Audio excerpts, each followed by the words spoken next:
I did not cry. When my mother told me I was not welcome home for Thanksgiving, I did not scream.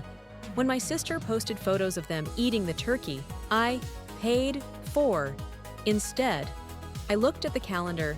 It was November 23rd, the renewal date for the mortgage on their house. The house I bought, the house I held the deed to, was December 1st. They thought I was just the quiet, ATM machine of a daughter. They forgot that I am a corporate auditor for the biggest firm in Toronto. I do not get mad, I get even. And in Canada, with the first winter blizzards, revenge is a dish best served, frozen. My name is Tori. For the last decade, I have been the invisible pillar, holding up a crumbling ruin called the Thatcher family. Let me paint you a picture of the Canadian dream. My parents were living. They lived in a 4-bedroom detached home in Oakville, a quiet suburb, nice neighbors, 2 SUVs in the driveway. On paper, my father was retired, and my mother was a homemaker. In reality, they were broke, destitute. 10 years ago, my father made some bad investments, crypto scams, get-rich-quick schemes. They were going to lose everything, so I stepped in. I was 22, fresh out of business school, making 6 figures in forensic accounting. I bought the house to save them from bankruptcy. I put it in my name to secure the loan, but I let them live there, rent-free. I paid the property tax. I paid the hydro bills that skyrocketed every winter. I even paid for my younger sister, Victoria's tuition at McGill. Victoria, the golden child. While I was working 80-hour weeks, eating takeout at my desk at 2 a.m., Victoria was finding herself in Montreal. She was an influencer with no income, a wardrobe full of Aritzia coats, and a disdain for anyone who actually worked for a living, specifically, me. To them, I was boring. I was intense. I was the one who ruined dinner conversations by asking if they had stuck to the budget. "Stop being so transactional, Tori," my mother would say, sipping the wine. I bought. We are family. Money isn't everything. It is easy to say money isn't everything when you are spending someone else's. I convinced myself it was duty in this economy. With rent prices in Toronto averaging $2,500 a month for a shoebox, I told myself I was lucky to be able to help. I was the good daughter, the savior, until last week. It was 3 days before Thanksgiving. I had booked a train ticket home. I had ordered a catered dinner from a high-end restaurant to be delivered to the house because Mom said she was too tired to cook. Total cost? $600. Then my phone rang.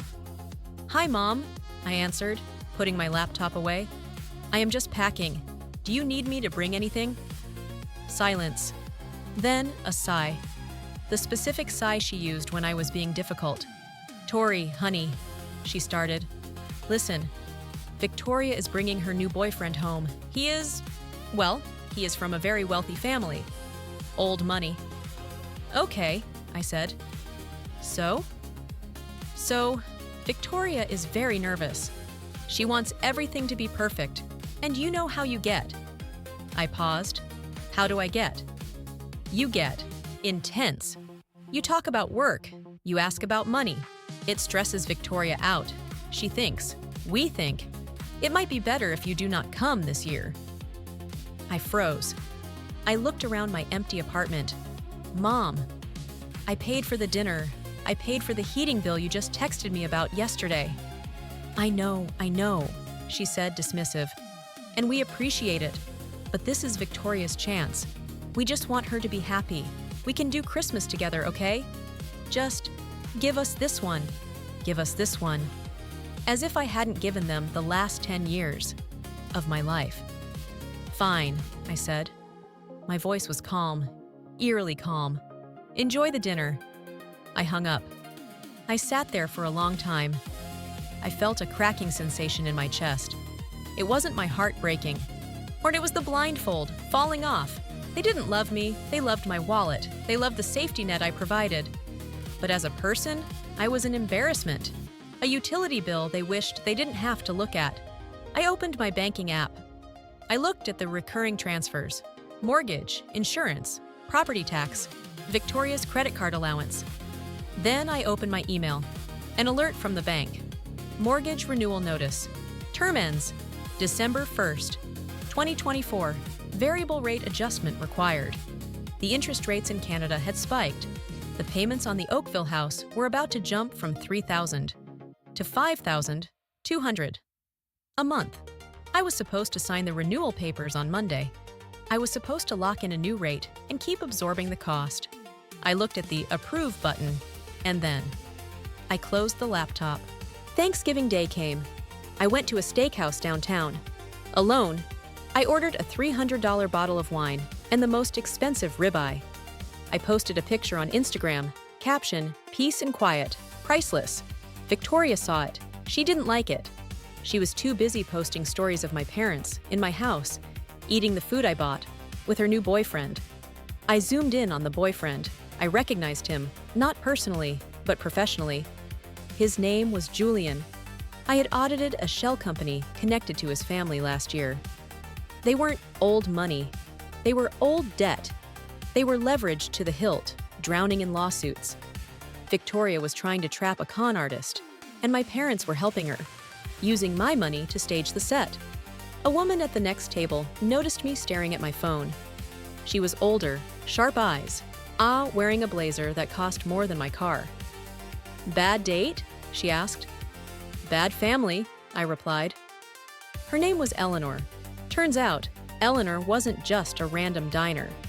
She was a senior partner at an aggressive real estate law firm. We got to talking. I told her everything, not the sad version, the forensic version, the numbers. She listened, swirling her red wine. Then she smiled. It was a shark's smile.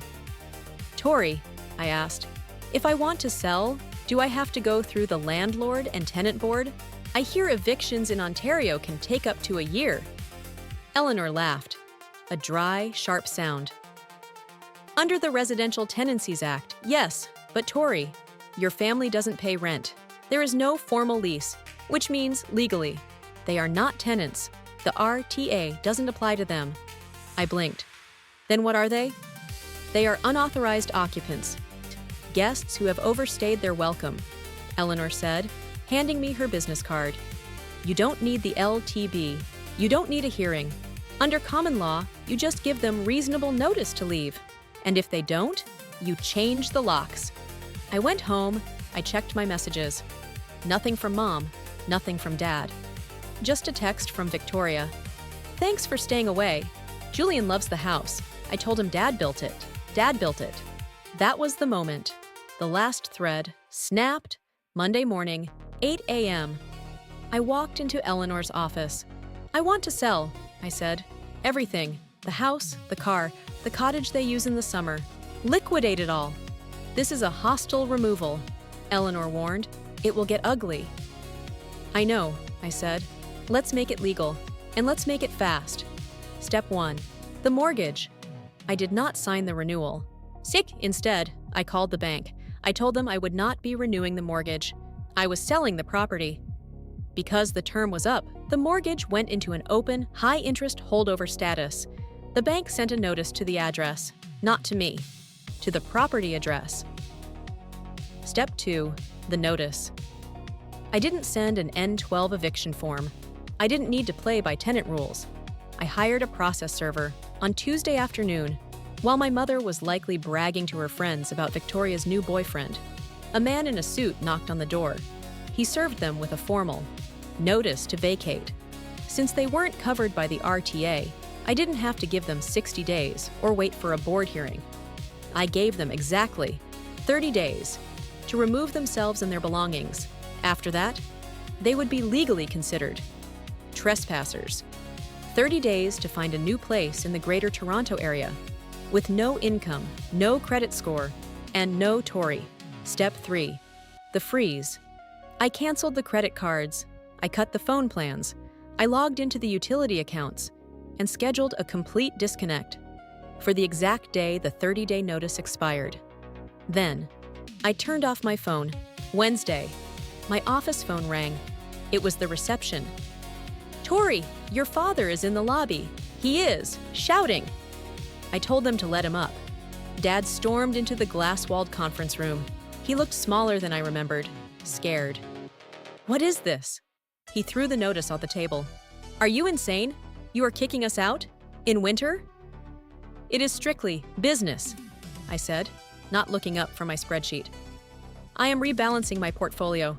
That asset is underperforming." "Asset?" he sputtered. "It is our home." "It is my house," I corrected. "You're guests, and guests don't tell the host she isn't welcome at dinner." "This is about Thanksgiving?" He laughed, a nervous, desperate sound. "Tori, grow up. Victoria is pregnant. She needs stability." "Ah, the pregnancy card." "Victoria is pregnant?" I asked. "With Julian?" "Yes. And he is going to propose. If you kick us out now, he will think we are destitute. You will ruin her future." "Dad." I leaned forward. "Julian is broke. I audited his family. He's looking for a rich wife. If he thinks you own that house, he's conning you. If you think he has money, you are conning him. It is a perfect match." His face went pale. "You are lying." "Check the public record," I said. "Now please leave. I have a meeting." "I am your father." "And I am the property owner."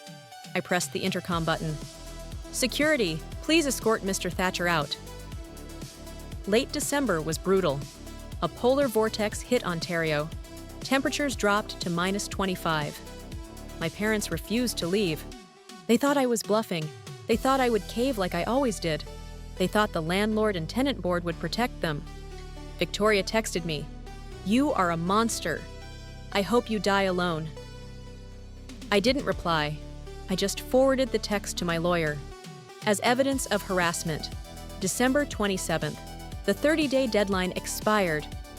I didn't wait for a tribunal. I didn't wait for a sheriff. I hired a private locksmith and called the Halton Regional Police. I told dispatch I had unauthorized occupants refusing to leave my property. After given reasonable notice, I watched it all unfold on the security cameras I had installed years ago. The police arrived. My father tried to argue tenant rights. The officers calmly explained that, without a lease or rent receipts, it was a civil matter of trespassing, and the owner wanted them gone.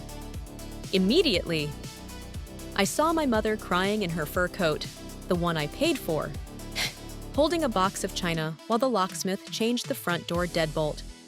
I saw Victoria screaming at the neighbors who were watching from their windows. Julian was nowhere to be seen. Turns out, when I cut the credit cards, the rich boyfriend realized the gravy train had derailed. He dumped Victoria the minute he saw the notice to vacate.